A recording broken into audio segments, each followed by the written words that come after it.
hours a day, 7 days a week. So go to osbornehomes.com right now. Don't wait. Sell your house to Osborne Homes and put the cash in your pocket right away. Any house, any condition. All cash right now. Just go to osbornehomes.com or call us today at 800-681-4528. Go to osbornehomes.com. Now, Southern California's news leader, ABC 7 Eyewitness News. Now at 11, it feels like summer in the middle of winter, but don't get used to it. Shayla Girardin is in for Brianna with the changes headed our way. And breaking news, we're learning new details in the death of actress Michelle Trachtenberg. The Gossip Girl actress was found this morning in her New York apartment.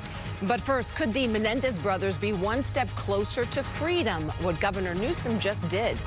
Good morning. This is Eyewitness News at 11 a.m. live on ABC 7, Hulu, and wherever you stream. I'm Giovanna Latta. And I'm Philip Palmer. Governor Newsom has ordered the state parole board to investigate whether Eric and Lyle Menendez would pose a risk to the public if released from prison. This is seen as a sign the governor is seriously considering commuting the brothers' murder sentence in the death of their parents in 1989. The parole board will now launch what's called a comprehensive risk assessment, considering, among other things, what led the brothers to kill their parents and whether they have done the, quote, transformational, end quote, work needed behind bars. It's a process that could take months. Eric and Lyle argue they killed their parents after the two were molested by their father, while their mother turned a blind eye. We are updating breaking news on the death of actress Michelle Trachtenberg. She was found dead this morning in New York City. Police say she was found in her apartment by her mother just after 8 a.m. She's known for a wide range of TV and film roles, including Gossip Girl, Buffy the Vampire Slayer, and Harriet the Spy. Trachtenberg recently underwent a liver transplant and may have been experiencing complications. Sources tell ABC News her death is not believed to be suspicious. Trachtenberg was 39 years old. Traffic is moving again on the 101 freeway after firefighters put out a truck fire earlier this morning. The box truck was carrying 23-gallon propane tanks. Caught fire about 8:30, shut down lanes, all lanes of the eastbound 101 near the 405 freeway. Firefighters knocked down that fire just before 10 o'clock, but it could be a while before all lanes are back open. The truck driver, a 44-year-old man, had minor burns on his hands, but did not have to go to the hospital. And now to your weather. The heat is on today. How warm will it get? Shayla Girardin is in for Brianna with that answer. Shayla. Yes, we're already seeing those temperatures starting to warm up out there. This is going to be the warmest day, not only of the week, but the warmest day so far that we've seen this year. Taking a live look in Long Beach this morning, there was that fog to start the morning, but right now you can see that marine layer just off the coast. A really beautiful shot. Temperatures already coming in the mid-60s for you out there. And Hollywood all set up. There you go for the Oscars. The tent is up, and they might need it because we have some rain on the way this weekend. 71 degrees for you in Hollywood.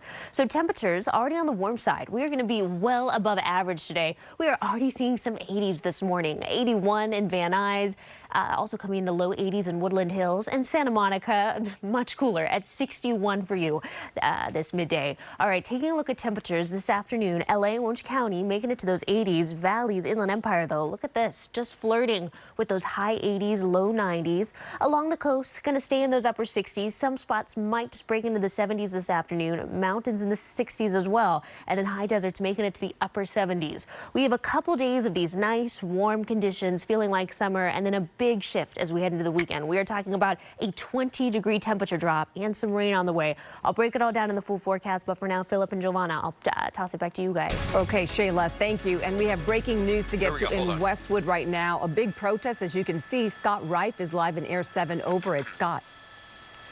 Well, it's a strike, actually, and they're walking right to the campus of UCLA. This is two unions representing UCLA Health, and they are on strike. Their employees are on strike. 6,000 employees between UCLA, UCI Riverside, and USC. And at this point in time, what we have is them walking right to the campus. Now, they have a strike ongoing today and tomorrow. Tomorrow until about midnight, they say. And according to UCLA Medical Center, initially they were blocking the entrance to Ronald Reagan UCLA Medical Center Center, and that was a problem for parking and for people to get in and out. But now they've left that area, and they're walking through the campus at UCLA. They're asking for better working conditions and during a staffing crisis, they say. And, of course, the UCLA Medical Center is basically saying this strike will not in any way affect your care. It could take a little longer to get in and out with this many people walking around some of the parking areas, but right now, right in the middle of the campus, and it looks like on campus, they're getting ready to have some type of rally here. So at least for the moment, it's just on the campus. It's not affecting you getting into and out of your appointment at the medical center. Philip, Giovanna? Okay, Scott, thank you. Meantime, we turn our attention to the fires. It is a long road to recovery for both the Palisades and Altadena areas, but experts do say progress is being made. The EPA says they just crossed an important milestone. Eyewitness News reporter Tony Cabrera is here with those details. Tony. Philip, Giovanna, today we learned the EPA has completed phase 1 of the cleanup process at both the Eaton and Palisades burn areas. That means they've removed all the hazardous materials from the properties and disposed of it as well. The EPA says it removed over 300 million tons of hazardous materials. The agency says it was able to do so quickly because it ramped up its efforts, bringing in about 4 times more teams than they normally would in a fire cleanup. That's about 1,700 workers on site. Now, phase 2 is in the hands of the Army Corps of Engineers, who will remove all the fire ash and debris. So far, the agency says it's completed 10 properties to date. They say they can possibly finish phase 2 in less than a year if all residents opt into the right of entry program that allows the county on their properties. Part of that depends on how fast residents opt into the program. If they wait till 31 March, or if they do it today, which is why we've been encouraging, the whole unified team here behind me, as well as the county, have been encouraging residents to ask questions, to be knowledgeable on the process, and to make that decision so that we can get crews out to remove the debris. In the meantime, county supervisors say they're trying to streamline the rebuilding process with the planning and permitting departments. They're hoping to speed up turnaround times. They also announced a new household relief grant program that will give up to $18,000 for qualified households. Through this program, more than $27.8 million will be directly distributed to residents whose homes were destroyed or residents whose primary residence falls within the impacted areas. While we know you're pursuing financial assistance through insurance and FEMA and other sources, this is a fund designed specifically for you. Now, these grants can be used for any financial support a family might need as they navigate through their displacement. The deadline is March 12th, and they can apply at lacountyrelieffund.com. There's also grants for small businesses and nonprofits for up to $25,000. The deadline for these programs is March 2nd. Now, the county and Army Corps of Engineers also addressed concerns over tree removal. They clarified that they are only removing trees that are deemed unsafe and that they have to engage with property owners before cutting any trees down. Live in studio, Tony Cabrera, ABC 7 Eyewitness News. Thank you, Tony. Good news from the Vatican this morning. Pope Francis continues to show further improvement. This is a live look at St. Peter's Square in Vatican City, where people continue to pray for his recovery.